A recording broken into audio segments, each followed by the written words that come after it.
سربراہان اور ذیوکار وزرائے کرام اور تمام ساتھیوں کو دل کی گہرائیوں سے خوش آمدید کہتا ہوں اور ایک مرتبہ پھر آپ سب کو گزشتہ عید مبارک۔ آج ہم سب پھر مل بیٹھے ہیں۔ یہ ماضی قریب میں جو ہماری نشستیں ہوئیں اور اس وقت کے جو معاملات ہیں اور چیلنجز ہیں اور صورتحال ہے ان کے اوپر گفتگو ہوئی، اس کے نتیجے میں اقدامات اٹھائے گئے اور قومی اسمبلی اور جوائنٹ ہاؤس نے ان چیلنجز کو ڈیل کیا اور عدالت عظمیٰ کے حوالے سے جو معاملات تھے اس حوالے سے آئینی اور قانونی اقدامات اٹھائے گئے، مگر ابھی بھی صورتحال بڑی چیلنجنگ ہے۔ مثال کے طور پر کل سپریم کورٹ کے 3 رکنی بینچ نے، جس کو پارلیمان نے قبول نہیں کیا، اور یہ ایک متفقہ ایک رائے تھی اور فیصلہ تھا کہ ہم 4-3 کا فیصلہ مانتے ہیں، 3-2 کا یا 5-2 کا نہیں، اور اس کے اوپر پھر پوری پختگی کے ساتھ اس کے اوپر ہم نے اپنا موقف قائم کیا، اور آج بھی ہم سب یہ سمجھتے ہیں اور اس کو مانتے ہیں کہ فیصلہ 4-3 کا ہے، مگر سپریم کورٹ اس حوالے سے اپنے 3 رکنی بینچ کے ساتھ معاملات کو آگے لے کے جانا چاہتی ہے۔ تو اس بارے میں آج ہم پھر دوبارہ اکٹھے ہوئے ہیں تاکہ اس کے اوپر ہم اپنے پہلے فیصلے کو دوبارہ اس کا اعادہ کریں، اس کو ریٹریٹ کریں۔ دوسری بات وہ یہ ہے کہ کل اسی بینچ نے فنڈز کے حوالے سے، جو الیکشن کے متعلقہ فنڈز کے حوالے سے جواب مانگا ہے۔ اس سے پہلے جو سپریم کورٹ نے جو فیصلے دیے تھے اس کو پارلیمان نے ڈیل کیا، اور آج بھی میں سمجھتا ہوں کہ پارلیمان نے جو فیصلے دیے ہیں، جو قراردادیں منظور کی ہیں، اب یہ معاملہ بھی پارلیمان ہی چاہے گی کہ ان کے سامنے لایا جائے اور وہ اس بارے میں دوبارہ اپنی رائے کو قوم کے سامنے لے کے آئیں، اور ہمارا بھی یہ اخلاقی سیاسی فرض بنتا ہے کہ ہم اس معاملے میں جو پارلیمان نے جو پہلے جو فیصلے دیے ہیں اس کا احترام کریں۔ تیسری بات اس حوالے سے جو کہ سپریم کورٹ کی جو انہوں نے اپنے فیصلے میں کہا، اس سے ہٹ کر میں نہیں سمجھتا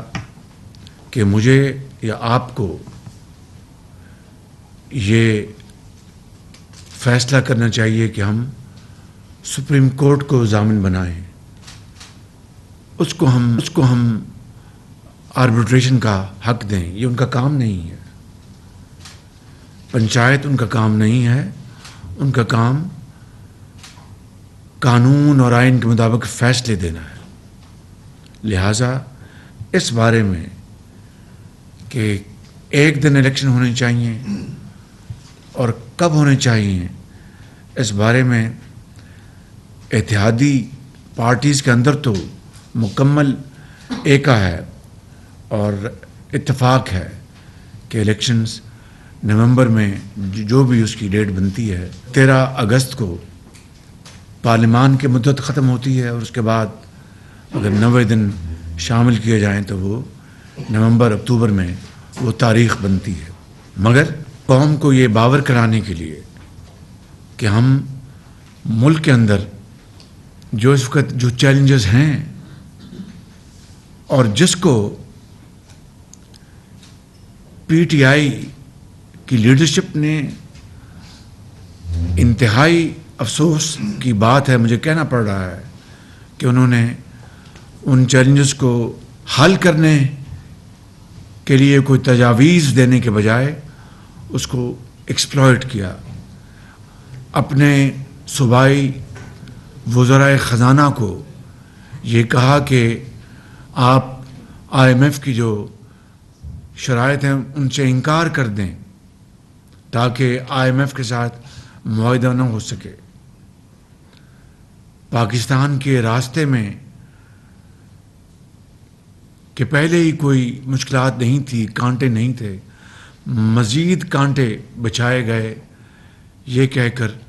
کہ یہ سازش امریکہ نے کی تھی، اور پھر اتنی ڈھائی اور بے شرمی سے یو ٹرن مارا ایک دن گویا ہوئے کہ امریکہ نے سازش نہیں کی تھی، یہ سازش کے تانے بانے پاکستان کے اندر بنے گئے تھے۔ اور یہی نہیں، کس بری طریقے سے ہمارے خارجی تعلقات کو بہت زیادہ نقصان پہنچایا، جس کی تفصیل میں یہاں بیان نہیں کر سکتا، مگر اس کا سب کو علم ہے۔ اور پھر کس طرح اس اتحادی حکومت نے وزیر خارجہ سے لے کر آپ سب نے، میں نے اپنا حصہ ڈالا اور معاملات کو ٹھیک کرنے کے لیے اپنے پورا زور لگایا، اور الحمدللہ اس میں بہتری تو آئی ہے، مگر میں یہ کہوں کہ یہ معاملات اب سب تسلی بخش ہیں تو میں سمجھتا ہوں کہ میں یہ کہنے کے قابل نہیں۔ اسی طریقے سے میں سمجھتا ہوں کہ ملک کے اندر انتشار پیدا کرنے میں کوئی کمی نہیں کی گئی، تقسیم در تقسیم معاشرے میں کی گئی، زہر گھولا گیا، چاہے وہ پاکستان کے اندر کوئی بھی زندگی سے تعلق رکھنے والا طبقہ ہو، ان سب میں تقسیم پیدا کر دی گئی۔ استاد کو طالب علم سے، آجر کو اجیر سے، سیاستدان کو ورکر سے، یعنی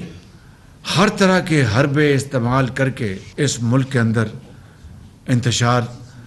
پیدا کرنے کے تمام مواقع پیدا کیے گئے، حتیٰ کہ جو افواج پاکستان ہیں ان کو بھی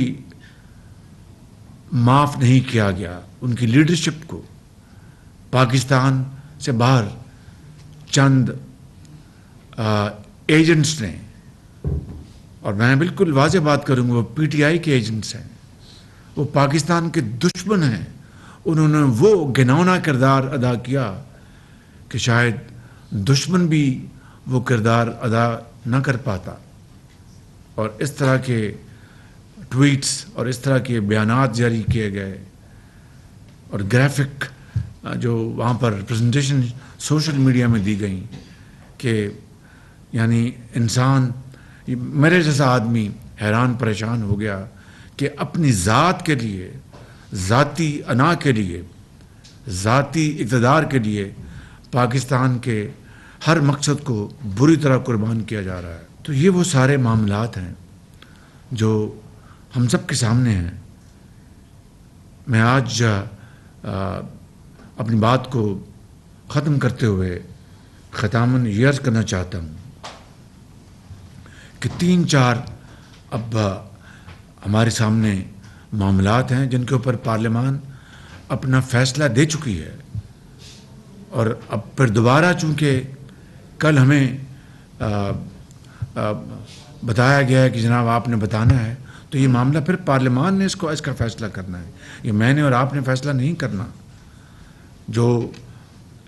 گفتگو کی بات ہے اس کے بارے میں ایک رائے ہے سب کی، اور ایک میں یہ کہوں کہ ایک اوور ویلمنگ رائے ہے کہ ہمیں گفتگو کا دروازہ بند نہیں کرنا چاہیے۔ تو اس کی فارمیٹ ہوگی، اس کی کیا شکل ہوگی، اس کا ہم فیصلہ بالکل بیٹھ کے کر سکتے ہیں۔ ایک رائے یہ بھی ہے کہ ہم اسپیکر نیشنل اسمبلی کے ذریعے ہم یہ بات ان تک پہنچائیں، اور وہ جو پارلیمانی جو کمیٹی ہے وہ اس معاملے کو ٹیک اپ کر سکتی ہے، اور پارلیمان میں اس معاملے میں گنجائش پیدا کر سکتی ہے پارلیمانی کمیٹی، تاکہ قوم یہ جان سکے کہ اس اتحادی حکومت کے ظلماء نے اپنی آخری کوشش کر لی کہ ایک دن الیکشن کی تاریخ کے اوپر سب اکٹھے ہو جائیں، اور اس کے اوپر ہم نے انا کو اپنا مسئلہ نہیں بنایا جس طرح انہوں نے ہمیشہ بنایا، چاہے وہ چارٹر آف اکانومی ہو، چاہے وہ آئی ایم ایف ہو، چاہے وہ ہندوستان کی چیرہ دستیاں ہوں، چاہے وہ دوسرے قومی معاملات ہوں، کووڈ ہو۔ کبھی انہوں نے یہ مناسب نہیں جانا کہ قوم میں اتفاق اور اتحاد پیدا کرنے کے لیے وہ اپنی انا کو نیچے لے آئیں اور ذاتی پسند اور پسند کو ایک طرف کر دیں۔ میں ان الفاظ کے ساتھ آپ سب کا دل کی گہرائیوں سے میں شکریہ ادا کرتا ہوں کہ آپ آج پھر میری درخواست پر تشریف لائے۔ آپ کی بہت مہربانی، شکریہ آپ کا۔ ملک کے اتحادی جماعتوں کے اجلاس سے خطاب کر رہے ہیں، جس میں انہوں نے کہا کہ اکتوبر میں مدت پوری ہوگی، اس کے بعد ہی الیکشن ہوں گے۔ الیکشن کے لیے فنڈز کا معاملہ پارلیمان ہی حل کرے گا۔ الیکشن کے لیے اکتوبر یا نومبر کی تاریخ بنتی ہے۔ پارلیمان بعض عدالتی امور پر پہلے ہی فیصلہ دے چکی ہے۔ صورتحال اب بھی بہت چیلنجنگ ہے۔ پارلیمان کو 3 رکنی بینچ پر تحفظات ہیں۔ یہ معاملہ بھی پارلیمان کے سامنے دوبارہ لایا جائے گا۔ ہم 4-3